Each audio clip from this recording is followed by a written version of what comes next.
quien pretende llegar a un sitio determinado emprenda un solo camino y déjese de tantear muchos a un tiempo, pues esto último no es caminar, sino vagar. Hacia el siglo III a.C., los romanos comienzan a interesarse por la península ibérica, donde comercian con los griegos establecidos en Ampurias. Por el sur, los cartagineses avanzan desde África para hacerse con los recursos de la península, especialmente los metales preciosos. La idea que de estas tierras tienen los romanos es una mezcla de historia y mitología. Aquí sitúan misterios, riquezas prodigiosas y reyes guerreros como Argantonio, dueño de un gran tesoro. Para ellos Hispania es un espacio lejano, en los límites del imperio, donde según los mapas griegos, más allá solo existe el océano.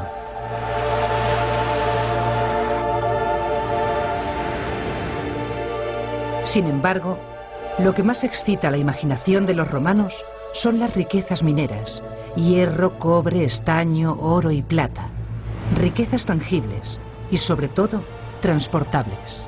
Mitologías aparte, Iberia es un territorio habitado por pueblos célticos en el norte, íberos en la mitad sur y levante y celtíberos en la meseta, además de los antiguos e importantes enclaves fenicios y griegos en la costa mediterránea y atlántica.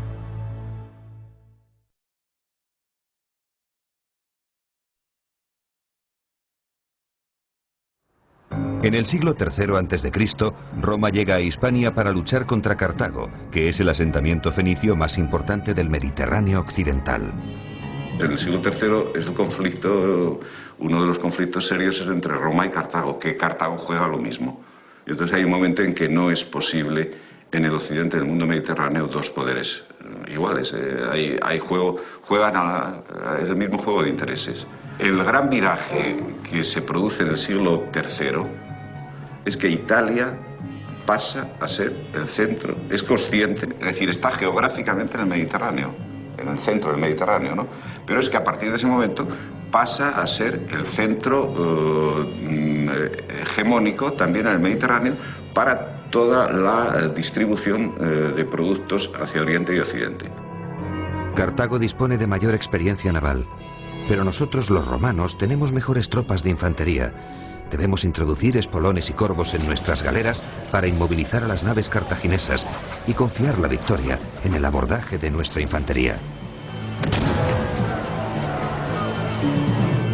En la primera guerra contra los cartagineses, Roma arrebata el control de Sicilia y obtiene la hegemonía en el Mediterráneo central. Como consecuencia, Cartago pone su atención en la península ibérica para obtener minerales, alimentos y soldados. Los cartagineses fundan la ciudad de Cartago Nova, la actual Cartagena, y desde allí se lanzan a controlar el mayor número posible de recursos. Para mantener la situación estable, los dos poderes firman un tratado que establece el Ebro como frontera, pero en el afán de controlar su área de influencia, los cartagineses toman Sagunto. Los romanos, recelosos de los avances cartagineses, utilizan la toma de Sagunto como pretexto para declarar la guerra. Comienza así la Segunda Guerra Púnica. Ante esto, el general cartaginés Aníbal, con un ejército de 50.000 hombres, 19.000 caballos y 37 elefantes, cruza los Pirineos y se dispone a llegar a Roma para destruirla. Mientras Aníbal avanza sobre la península itálica, una escuadra de 60 naves romanas desembarca en el puerto de Ampurias y establecen su centro de operaciones en Tarraco, la actual Tarragona. Pero, ¿cómo reaccionan los habitantes de la península? La respuesta de esas poblaciones es muy variada. Unos se apuntan a la causa cartaginesa, otros se apuntan a la causa romana, otros se ven obligados, porque no siempre hay decisiones, se ven obligados a sumarse a los romanos o a los cartagineses, pues o porque han sido sometidos militarmente o porque han sido chantajeados, por ejemplo, sus hijos han quedado como rehenes. Y hay algunas comunidades que juegan a aprovecharse de romanos y cartagineses, jugando a las dos bandas y esperando que en un momento determinado ese juego les dé una ampliación de su propio territorio, ¿no? En menos de 10 años, los generales de la familia Escipión conquistan todos los enclaves cartagineses. De la presencia de los cartagineses en la península quedan escasas huellas. Durante las pocas décadas que estuvieron aquí, se dedicaron más a luchar por el control del territorio que a implantar su cultura. No tuvieron tiempo para más. Por su parte, Roma demuestra que es una potencia implacable que no admite la derrota, ni la existencia de un posible enemigo.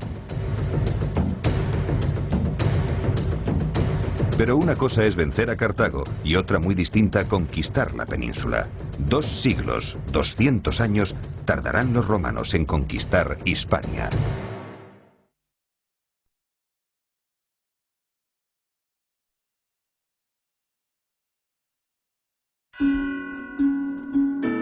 La península ibérica comienza a romanizarse desde el mismo momento en que los romanos entran en el siglo III a.C. La romanización es más intensa en la franja del Mediterráneo que en el norte. La influencia del mundo romano transforma la península en todos sus aspectos y supone la equiparación de los hispanos con los habitantes romanizados de Asia, África y del resto de Europa. Al contrario de lo ocurrido con Cartago, Roma organiza el territorio y lo dota de infraestructuras. La división en Hispania Citerior e Hispania Ulterior marca el inicio de la implantación de la administración romana y de nuevos enfrentamientos con la población autóctona. Ejemplo de ello es la lucha de Viriato, caudillo lusitano que tras ofrecer una gran resistencia al avance romano es traicionado por sus hombres. El asedio de más de 10 años a la ciudad de Numancia es otro de los grandes episodios de la resistencia. Los romanos sufren numerosos fracasos hasta que en el año 133 a.C. consiguen la rendición de la ciudad. Cuenta la leyenda que algunos de los habitantes de Numancia prefieren suicidarse antes que rendirse a los conquistadores. Los baleáricos, diestros en el manejo de la onda, también se oponen a la conquista de sus islas.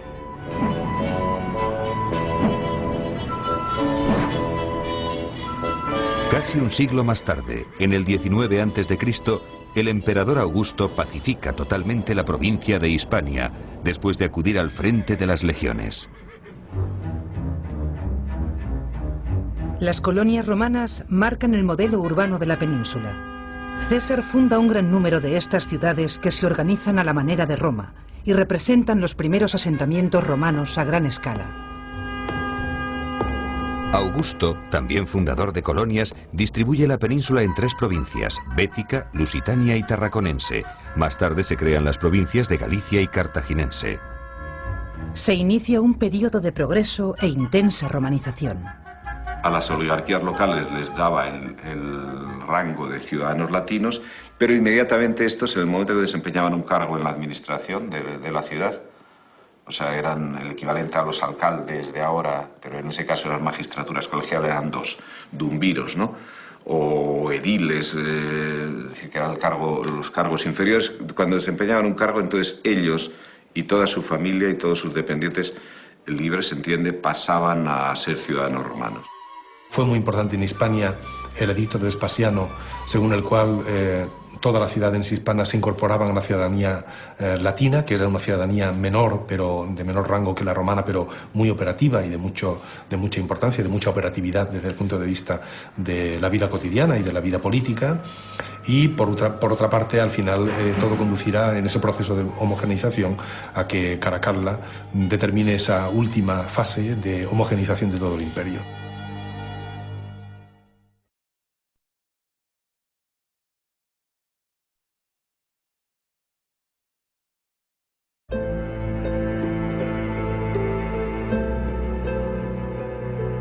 Los romanos son considerados mejores ingenieros que arquitectos. Una de sus aportaciones más importantes es la construcción de vías que tienen doble finalidad, económica y política. Sirven para conectar los centros productivos con las ciudades y los puertos, así como para facilitar el desplazamiento de las legiones. Muchas de las carreteras actuales se han construido sobre una antigua calzada romana.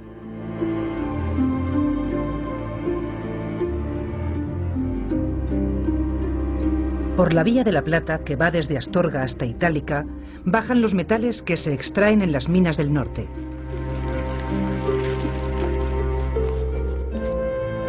La Vía Augusta es una obra colosal que va desde Cádiz hasta Roma casi 3.000 kilómetros de longitud.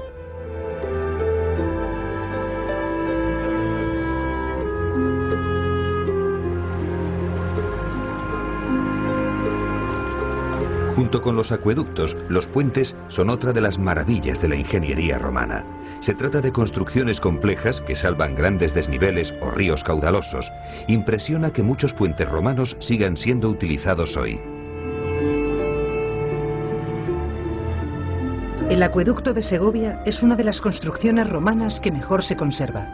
Se mantiene en pie en un perfecto equilibrio de fuerzas, ya que sus 20.400 bloques de piedra no están unidos con cemento ni argamasa. 2000 años de avatares históricos no han podido con esta construcción. Otra muestra del dominio ingeniero de los romanos es la explotación de minas. La mina de oro de las Médulas en León es sin duda la más grande del Imperio Romano y tal vez de toda la antigüedad.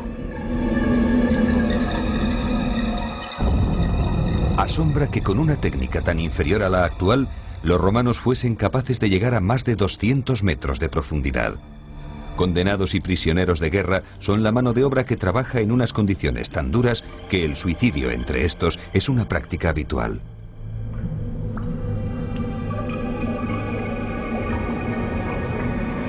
El procedimiento de extracción de minerales consiste en desviar una gran tromba de agua por las galerías para provocar derrumbamientos. Con más agua se arrastra el lodo que contienen los minerales hasta los canales de lavado. La minería entra en crisis en fines del siglo II y entra en crisis porque resulta cada vez más difícil reclutar mano de obra esclava, mano de obra para trabajar las minas. Los libres se niegan porque tienen otras vías otras posibilidades de trabajar. Y en ese momento no hay esclavos, porque se han terminado los grandes conflictos bélicos.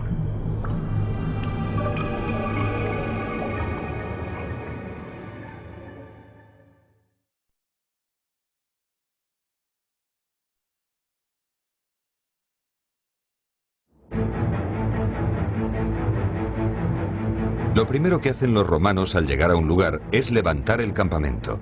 Eligen con cuidado el terreno, por lo general cerca de un río. Lo igualan y lo rodean de un muro de piedras, troncos y barro, dejando un amplio espacio en el interior. En el centro del recinto rectangular y alrededor de una plaza colocan las tiendas de los jefes y la intendencia. Desde la plaza central parten dos calles perpendiculares. Los habitáculos de los legionarios ocupan hileras que se ordenan en estas calles. Algunos de aquellos campamentos se transforman con el tiempo en ciudades, como es el caso de León o Lugo. La sociedad romana es una sociedad eminentemente urbana, en la que todo gira en torno a la ciudad. Lo primero que destaca es la muralla. Todas las ciudades importantes están protegidas por una muralla que se levanta a partir de la elevación de dos muros paralelos que se rellenan con piedras y otros materiales que la fortalecen y la compactan. Uno puede pensar en ciudades como Mérida, Itálica, Barcelona, Tarragona, etc. Ciudades que eran ciudades imitando exactamente lo que era la ciudad de Roma, con teatros, circos, anfiteatros. La inmensa mayoría de los habitantes de las ciudades viven en casas hechas con materiales pobres. Sobre estas se construyen nuevas habitaciones cuando la familia aumenta, por lo que son frecuentes los derrumbamientos. El emperador Augusto prohibió levantar viviendas de más de 23 metros de altura.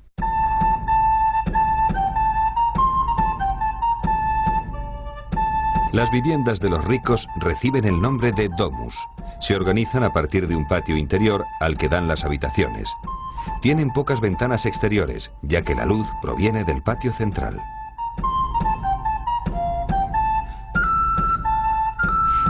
Los romanos gustan de los mosaicos en los pavimentos de sus casas. Es un arte que perfeccionan y que consiste en crear imágenes a base de pequeños fragmentos de mármol, vidrio, cerámica, entre otros materiales, dispuestos en una superficie de cemento y yeso.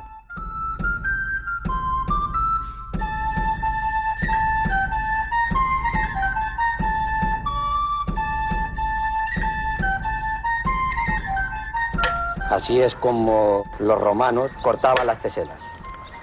Y así es como los bizantinos siguieron cortando las teselas para sus mosaicos.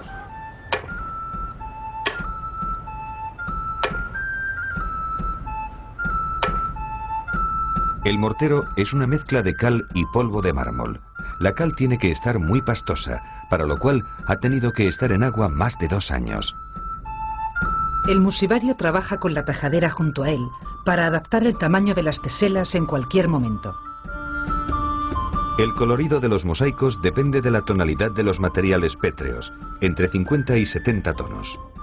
Ellos lo hacían en la misma posición que estoy yo, dependiendo de lo grande que fuera el mosaico, pues así iban distribuyéndose distintos operarios. Estos operarios tenían el nombre de teselarios y también recibían el nombre de lo que es el mosaico, el arte musivo, se llamaban musivarios. La vida cotidiana en Roma es una vida presidida por el otium, el ocio.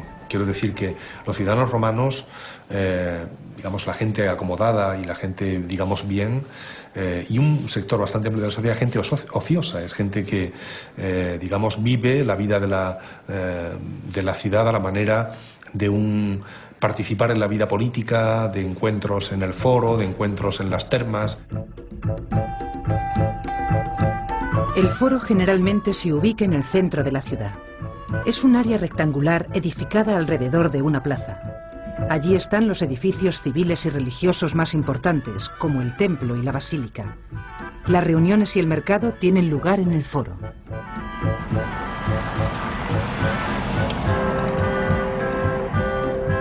En un terreno más personal, los romanos prestan mucha atención a la higiene y procuran darse un largo y meticuloso baño siempre que pueden. Para ello construyen las termas, establecimientos muy lujosos que disponen de baños de agua caliente, fría y de vapor, además de calefacción. Los baños son lugares de relaciones sociales y, lógicamente, de negocios.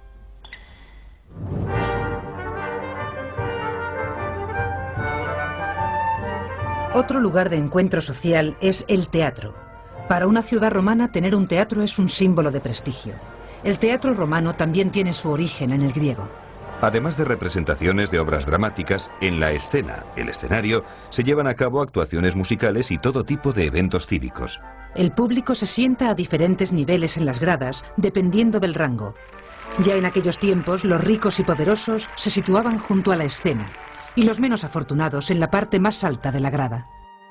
Por ejemplo, el concepto de teatro en Roma y el lugar del teatro, hemos visto siempre un poco mal, hasta no hace mucho, que era simplemente un lugar para juegos, un lugar para la diversión, para el teatro en el sentido moderno, y no es así. El teatro es una plaza pública y políticamente codificada para, sobre todo, realizar en él ceremonias sociales que tienen que ver con el culto oficial al emperador, o por lo menos con la exaltación al emperador, y que también, como una plaza pública, se aprovechaba para hacer toda clase de juegos más secularizados y corrientes, como luego serán los propios juegos quirquenses, las carreras de caballo tan importantes, sobre todo, y tan de moda en el Bajo Imperio, ¿no?, que gustaban muchísimo, y que había peleas, como también las había en el anfiteatro, enfervorizadas entre partidarios de una facción o de otra, etc.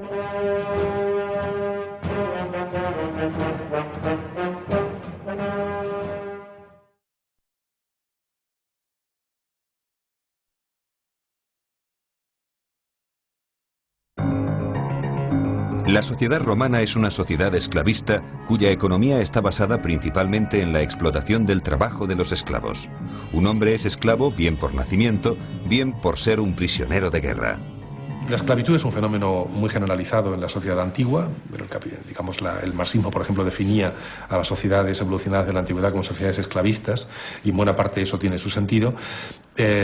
Y en realidad el esclavo era simplemente una persona convertida en fuerza de trabajo, pero también integrada muchas veces en la sociedad de una manera mucho más apacible de lo que a veces creemos también con el estatuto de esclavo, ¿no? Muchos además enseguida adquirían un puesto o situaciones de cierto privilegio y muchos también accedían a la libertad por el derecho romano que admitía la manumisión, la posibilidad de pasar a libertos, y se constituían además en una clase social, la de los libertos, muy activa, muy deseosa de progresar, de introducir vitalidad en la sociedad romana.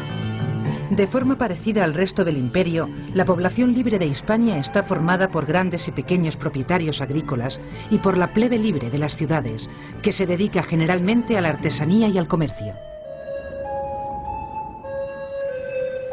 En cuanto a los gustos culinarios, los enemigos de los romanos desprecian la predilección de estos por los nabos. Los elementos básicos de la dieta romana son el trigo, el aceite de oliva y el vino. También comen abundantes verduras frescas. Eran fundamentales el consumo de cereales, incluso a una manera, le llamaban ellos el pulmentum, que se ha mantenido en la cocina popular como las gachas, ¿no? El hacer una especie de pasta muy fluida, de harina con agua, que se podía condimentar con pasas o con garum o con otras sustancias o otros productos, y que eran un poco una de las bases alimenticias populares. El aceite hispano será uno de los grandes, digamos, materiales o de las grandes mercancías que se movieron en la antigüedad, hasta el punto de que, por ejemplo, la exportación del aceite bético, llevado en unas ánforas muy características, unas grandes ánforas casi esféricas que se llaman Dresel 20, o se las llaman arqueológicamente así, llevadas en cantidades ingentes a Roma para alimentar al pueblo romano y para de ahí distribuirlas o servir al propio pueblo de Roma, forman una montaña entera, sus restos en Roma, que es el actual monte Testaccio. Conocen el uso de la levadura.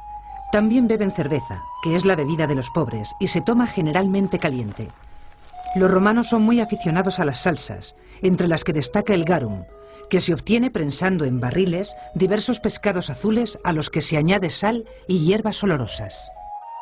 Debido a la variedad de la dieta, se estima que el romano medio es más alto, más fuerte y vive más años que el hombre de la Edad Media.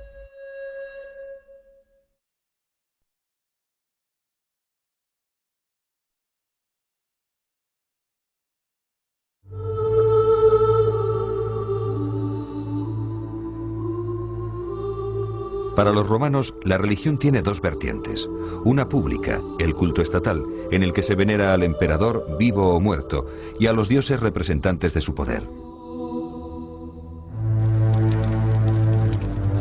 La otra vertiente es privada, el culto familiar a los antepasados y a los protectores de la casa. Como en Grecia, la religión es un asunto casi contractual. Se honra a los dioses si estos les protegen. El templo romano tiene su origen en el griego. Los sacerdotes custodian el recinto dedicado a uno o a varios dioses, al que los fieles tienen prohibida la entrada. Todos los demás dioses que esos pueblos tenían y las prácticas religiosas se siguieron permitiendo sin mayor problema. Entonces, a medida que estos pueblos iban integrándose, iban accediendo a la ciudadanía romana, pues abandonaban esos cultos, esos dioses, esos rituales, y iban aceptando a los dioses romanos. Cuando llega el cristianismo, ¿qué se encuentra? Pues se encuentra con dioses romanos, con dioses del sustrato indígena, del sustrato prerromano, y luego durante época romana además viene también de la mano de Roma, que ese es otro fenómeno, se ha ido incorporando dioses orientales. Mientras, en sectores cultos, crece la idea de que todos los dioses son expresión de una única divinidad. Cuando el cristianismo en Roma es reconocido a comienzos del siglo IV, lo que hay ahí es un monoteísmo pagano, hay un monoteísmo judaico que ha sufrido muchos altibajos durante el imperio, con muchas persecuciones, etc. Hay un monoteísmo cristiano, y luego hay algunas divinidades orientales que luchan por ser ellas las divinidades también monoteístas, ¿no?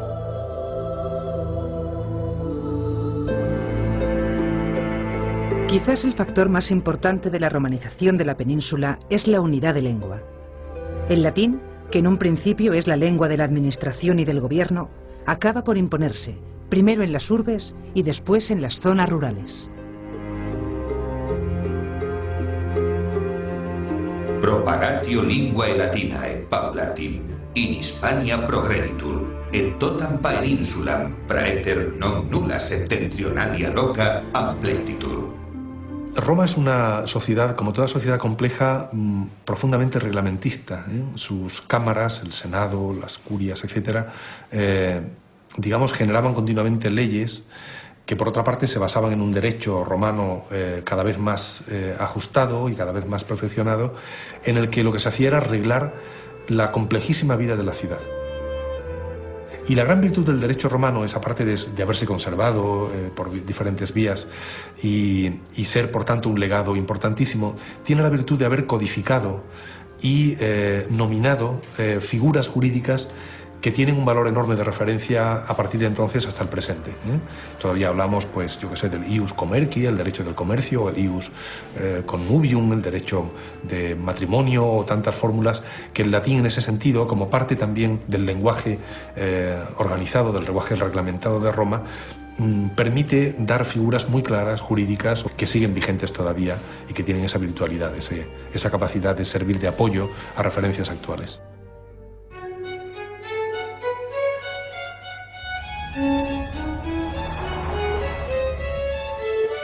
Hispania, además de aportar al Imperio Romano grandes riquezas, es cuna de personajes notables.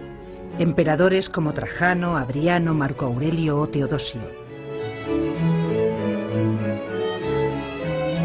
Intelectuales como Séneca, Quintiliano o Lucano son de origen hispano y representan una valiosa aportación a la política y al saber del Imperio Romano.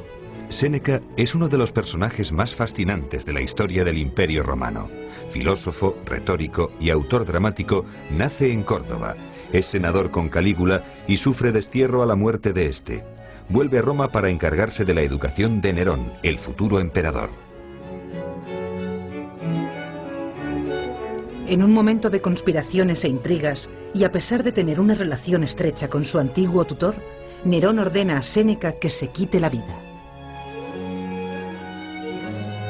Porque a todos era notoria la feroz crueldad de Nerón, a quien no quedaba ya otra maldad por hacer después de haber muerto a su madre y hermano, sino la de quitar la vida a su ayo y maestro, Séneca.